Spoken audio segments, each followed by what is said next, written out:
What is Chinatown? Perhaps we may be quick to think of just Chinese food, Chinese people, Chinese language. Or maybe for some of us, we only notice driving past the symbolic gate as a guiding landmark to some other destination. The facade is a mix of old and new, yet somehow the streets seem to have grown quieter, especially since the pandemic. But its significance has not changed. Undoubtedly, the history of many Chinese people are deeply rooted here. For me, it was a space to bond with my parents and grandparents, to learn the language, to get in touch with them culturally. As I got older, I gradually spent less and less time here. It felt like losing touch with family. So I wanted to come back and remind myself why the word Chinatown still holds such a large place in my heart.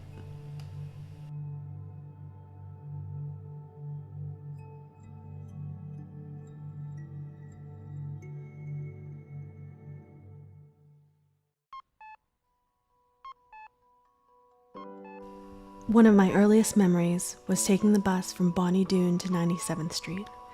Across the bridge, up the hill, past the gate, the hissing stop, the busy streets, and the rhythmic beat as my hands tightly gripped onto my grandparents and we crossed the street to go for dim sum.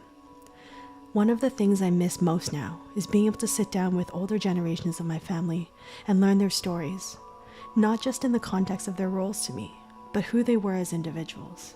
So I'm back at Dynasty Century Palace with my mom to reminisce and talk about a bit of the history from her eyes. 咁你同爹哋點解會選擇加拿大啦？我哋選擇加拿大其實係好偶然嘅，咁啊啱啱遇到有個同學就話俾佢聽，佢嚟加拿大 Edmonton， 咁佢話呢度係出遊嘅，同埋咧就係比較方便工程人員咧揾工，咁所以我哋就嚟咗呢度。咁其實啲麵嚟，唔該。唔該，俾啲醋我好唔好？唔該。咁其實你嚟咗咁耐啦，差唔多有50年。咁我自細就陪你同爹哋、爺爺媽媽嚟 Chinatown 啦。但係 Chinatown 對你哋嚟講有咩深刻嘅印象，或者有咩 significance 啊？轉變咗好多啦，因為我哋早期76年嚟嘅時候咧。嗰陣時仲未有嗰個 Canada Place 嘅，嗰度咧原本係一啲餐館，中國餐館，好似有銀筷子啊，又好似有一間叫做唔知係咪美麗華嘅嗰陣時，拆咗嗰度，咁就起咗 Canada Place 啊，即係聯邦政府嘅大樓喺度啦，咁啊改變咗好多，同埋咧嗰個唐人街咧由原本喺呢個 Jasper Avenue 同埋97街。嗰度一路沿住 Jasper 好多啲中國鋪頭嘅，但係而家係咪改變晒就搬晒入去？一到106街，而家好似而家呢度106 Avenue 啊、107 Avenue 啊咁樣。搬咗嚟再北。係啦，北咗咯。即係我哋住得咁遠，但係依然你會嚟唐人街。咁其實唐人街對你嚟講係有咩 significance 啊？因為點都係。自己都係喺香港嚟食慣中國嘢，咁所以有陣時都會以前咧嗰啲呢邊嘅，譬如 Safeway 啊，仲未有 Superstore 嘅咁，咩 City Market 啊嗰啲咁，完全都冇中國嘢賣嘅，咁所以我哋都係要即係都係比較嚮往食翻啲唐人嘢，咁啊要嚟唐人街咧。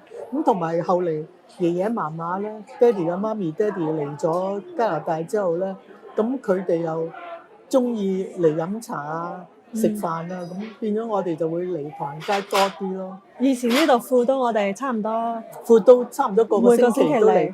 爺爺媽媽日日朝早都會嚟飲茶咧，有陣時佢哋會嚟呢度着局喎。嗰陣時有着局嘅。咁如果你想我哋保留一個one aspect of 個 culture 或者 heritage， 會係乜嘢咧？譬如喺語言方面啦，咁但係仲有一啲習慣咧就好難講，因為我哋都生活咗喺度咁多年啦，咁所以個習慣方面都係要適應翻呢度嘅生活噶啦，所以都冇乜嘢特別嘅要求嘅，但係總之就係你哋仍然知道自己本身係即係個 heritage 係乜嘢，咁就已經足夠。OK。由疫情開始到而家，Chinatown 都有轉變。I know 你話其實 Chinatown 熱鬧咗好多，多啲 society 嘅，多啲 organisation。但係如果有人問開你 Chinatown，你會帶我去邊度？咁平時你有啲親戚啊嚟探啊，或者啲朋友嚟探你，你會帶佢去邊度 Chinatown？我都會帶佢嚟食下點心啊，試下呢度嘅晚飯啊，同埋咧睇下呢度嘅牌樓，因為喺107嗰度仲有一個機係啦，喺Lucky 97嗰度有個機咯，去到個中國花園就好靚咯，即係又有小橋流水啊，又有個亭啊，又有個即係啲12生肖俾人哋睇咯。陣間我去睇下。好 ，OK。Our story is about communities in the context of food, but it takes so much more to form community. And so I started this part of my journey at the Multicultural Center with Emily Chu, local visual artist and illustrator, and then we shared a meal at All Happy Family Restaurant to talk about her connection to storytelling through art and her connection to Chinatown. When did you move from Calgary to Edmonton? I moved to Edmonton in 2011. Okay, Yeah. so you've been here for quite some time. And then like more physically in the space, 2020, 2021. So it's actually been, it's been recent. But yeah, I love working here. There's like always so much to learn about kind of like myself as well as like the community and how that parallels and contrasts. It's really interesting to me. What is it that kind of helps you discover who you are? So I got into the work in Chinatown as like a gentler way to do some more identity work in my art. I'm still kind of finding a lot of the language that I need to use in my art to kind of talk about like what it means to be like a Chinese artist. And a lot of the words aren't actually that natural to me because just growing up, I had like a lot of like questions about my identity. I was like often like the only person of color in my class growing up until like I don't know, I want to say like into junior high. Oh, wow. So there's not actually been a lot of like talk about identity or like culture sharing or like knowledge sharing. Right. Or even like around elders, there's like a few. And so it's funny, like now that I'm like in my 30s, I'm finally finding the capacity to kind of go back and work on some of that stuff. So I started really doing Chinatown work to do just more of my own art and like discover what it is that I want to say about who I am. And in many cases, it was actually a more gentle way to look at the community and like talk about Chinatown, talk about Chinese culture, rather than actually talking about anything that I'm finding the language, like something that's like harder for me to find the language to, if that makes any sense. Okay. I think it's just making that space to connect with other people and to find shared histories, shared interests, shared like upbringings. I think there's so much that I've never really talked about. That it's like kind of nice to kind of do that gently and with community than to kind of put the words on the paper and do it yourself. That's actually, it's interesting. So what kind of exchanges have really stood out for you when you're engaging with people in the community? You're talking about, you know, your respective upbringings. Yeah, there's a lot of similarities. Okay. There's a lot of similarities, but yet also I learned so much. That means there's a lot of differences as well, right? But really for me, it's the work that I do in Chinatown, it comes down to kind of connecting the dots for me. Yeah, I have a lot of memories from being a child, a lot of memories about accessing Chinatown, like here as well as like growing up in Calgary, like what that Chinatown has meant to me. It did feel kind of like a distant community in some ways that we'd visit on the weekends, right? And we'd spend time in, but it never really felt quite like my identity in any way. I think it's quite a process, like all of this relationship building within Chinatown, relationship building within myself, with myself and with other people. And it's just it's a really wonderful space to kind of create that moment to talk with other people, find our connections, and what better way to like than do it with art. For sure, because you were talking earlier about your art with the mural. Is there any aspect of it that's more playful and like kind of honoring your childhood and your upbringing and like memories of growing up tangentially in Chinatown? So with that one, because it's more of a consulting project with students. Yep. I kind of approached it more like a commercial illustration job. Okay. I wanted to capture everything that folks and all the students were saying, Right. rather than put myself in that one in particular. Okay. But again, that's like all about relationship building, right? Like that opportunity, for me, it was more important to make those connections with the Multicultural Center. Right. I mean, you've also done your own series about Chinatown. You've kind of honored them through your other illustrations. Can you talk a little bit about that as well? Yeah. I think over the last few years working in Chinatown, I've realized that I don't quite have the language, but I'm much more comfortable expressing myself through visual art. Okay. So drawing Chinatown is like, it's placekeeping to some folks, but also placemaking for myself, because I'm developing these connections to the spaces that I'm learning about, and like developing relationships and connections too. I think this is the first picture that I did. So Oh, this was wow. the one on double greeting. Of course, it's edited and made Yeah. into a print. It's on two pages. Yeah. But yeah, just sitting down and taking a moment to capture the restaurant, Yeah. but also with like these barriers. I mean, it's still there, right? But Yeah. at the time, there was like one person's waiting for takeout and had like a mask on. Right. It was just really hard to access. The LRT kind of blocked this whole section off. So I Yeah. think there was like one entry at that point. Right. And I just remember feeling a lot of grief around Chinatown, as well as like kind of like my own identity at that time, and wanting to make that connection. So I started drawing. Yeah, just lots of storytelling and learning throughout Yeah. this whole process. And Yeah. I'm still doing that. So It's, yeah. I really love it. And I think you have Thank quite you. a few more that you've posted recently, which Yeah. I'd love for people to see. Is there a vision of Chinatown that you have for your son, for future generations, that you want to be part of? Yeah, so there's a lot going on in Chinatown, often, like, you know, with the media and the things that, like, the general public know about it. It's very skewed, or it's very fear-based often, and I think there's a lot going on that we just love to celebrate, right? So I'm trying to bring my child in as much as I can when there's, like, any kind of festival. Yeah, and I know it is hard, but I think that there's a lot of these stories that still need to be shared, and I think Chinatown is like it's a great place to start. Yeah. But of course, you know, like all that stuff is beyond just a neighborhood as well. Scott and Svitlana were running Pei Pei Chei Ow when we interviewed them, but they've since grown into a new space that is still in the heart of Edmonton called Bernadette's.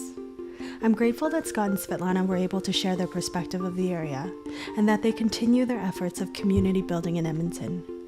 We talked about the importance of food security, building and engaging with community, representation, knowledge sharing, and storytelling, and so much more. And I wanted to share some of that with We you. just launched Pei Pei Chei Ow. So Pei Pei Chei Ow means robin in Omishkagwin. Actually, Pei Pei Chei Ow is a really important name for me, just because the history behind it. It was a name given to me by my grandfather when I was a small kid. And yeah, we're a catering company, also like education company. We do a lot of food demos, demonstrations in public schools, just really teaching settlers about what Indigenous food is from my perspective, but also the multiple perspectives of Indigenous cuisine and how regional it is and how different it is all across Canada. And then, you know, when you talk about the bird being a messenger of spring, like it's a messenger of change. And I think this is something a lot that we do, you know, from like the culinary to, you know, events, business, to like cultural, educational pieces as well. Because it is something really, really new, and it is really, really empowering for a lot of people, and it is a really big change, the way I see it. That's really cool. Is that part of the classes you extend to people as well? Like, do you talk about that aspect of it? Yeah, we talk about like Indigenous food in general is very political. A lot of people, we talk about the history of Canada, like food reservations, and with the reservation system was the food rations. So we always try to incorporate some sort of dish that includes food rations, like canned spam, but really elevated. We did a breaded spam dish with harvested wild ginger, horseradish, and then we paired that with some parsley and lemon zest. people were blown away. And I think it's just, I always tell them it's my way of showing, like, turning food insecurity to food security. Do any of those factors influence your decision to set up on 97th Street in like the downtown area or anything like that? So what brought us to this area was just really collaboration with James and Lana, who own the gallery. And during that time we were looking for a kitchen. We were ready to build a kitchen, but plans fell through. And they're like, build a kitchen here. So Lana Wiskajak and James Lamouche, they decided to take over the gallery and kind of like grow the retail space and like the artistic space. And as Scott is saying, we always talked about like wanting like a really nice like soup and sandwich type of like casual takeout, but like something that is very, very good, and has a story. And like, yeah, like Scott was mentioning, we ended up moving in together and expanding, kind of growing together from this one place. And it's really amazing, and I would never like want to live in any other neighborhood in the city than here because of how historic it is and how diverse it is. And there is definitely a sense of community because like there's so many different groups of people who like historically resided and developed here, and like now, I don't know, I feel like everyone tries to help each other, and it's amazing. Also, like, the community connections have been really powerful. Just even every person who walks through the door or like orders something from us, you know, we are able to build a connection. Would you mind sharing a little bit more in terms of Indigenous flavors, what those are? Oh yeah, so for me, Indigenous flavors is like berries, it's wild meat, it's that incorporation of smoke into like a stew. I say incorporation of smoke into a stew because when we smoke geese, it absorbs all that flavor, and then we put it into broth and then braise it. And then like that smoke just perfumes the stock, and it's just a whole different flavor, but also experience. And when I taste those flavors, it brings me back to when I was like 8. Food's very powerful. Food has a lot of medicinal properties, especially like culturally appropriate food, I think is the most important. Is anything not what you expected, or is this what, when you moved from Toronto? When we moved here from Toronto, there wasn't a lot. So that was like a culture shock. But now like our group of people are extremely diverse. Edmonton grew and developed, and we were able to find like the community that we like, and like even just in different areas it's developing. So